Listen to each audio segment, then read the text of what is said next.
Hello friends, આજે બનાવીશું આપણે સૂજી બનાના કેક. સૂજી બનાના કેક બનાવવા માટે આપણે પાકા કેળા લીધા છે. જે વધારે પાકી ગયા હોય તેનાથી કેક વધારે સારી બને છે. એટલે 3 થી 4 વધારે પાકી ગયેલા કેળા લીધા છે. 1 બાઉલ સૂજી લીધી છે, 1 બાઉલ ખાંડ, 1 બાઉલ તેલ અને 1 બાઉલ દૂધ લીધું છે.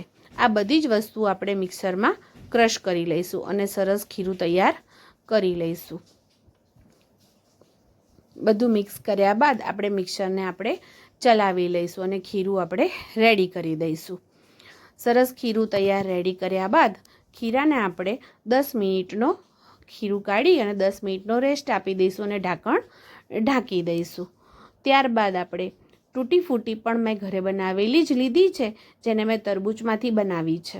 તૂટી ફૂટીને આપણે મેંદાથી કોટ કરીશું અને તેને મૂકી રાખીશું અને ડ્રાયફ્રૂટ્સ પણ આપણે કટ કરી દઈશું.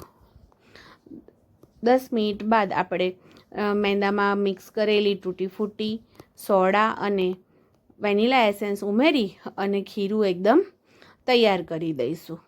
અને કેકને આપણે બેક કરવા માટે એક કુકરમાં મેં મીઠું નાખી અને કાટલો મૂકી દીધો છે. અને ખીરું થોડું વધારે પ્રમાણમાં હોવાથી મારા ટીન કરતાં થોડું વધારે છે, એટલે મેં મારી પાસે એલ્યુમિનિયમની તપેલી જે છે તેનો ઉપયોગ કર્યો છે. એલ્યુમિનિયમની તપેલીને ગ્રીસિંગ અને ડસ્ટિંગ કરી અને કુકરમાં મૂકી દીધી છે અને ખીરું તેમાં ઉમેરી દઈશ.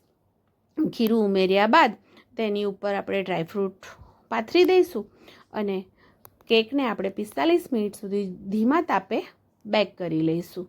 સરસ મજાની ધીમા તાપે કેકને બેક કર્યા 45 મિનિટ બેક કર્યા બાદ આપણે તેને ચપ્પુ નાખી અને ટેસ્ટ કરીશું કે કેક સરસ ચડી તો ગઈ છે ને. કેક સરસ ચડી ગયા બાદ નીચે ઉતારી અને રૂમ ટેમ્પરેચર પર આવવા દઈશું અને પછી તેને અનમોલ્ડ કરી અને કેક બહાર કાઢી લઈશું અને પછી આપણે તેને કટ કરીશું અને તેનો સ્વાદ માણીશું.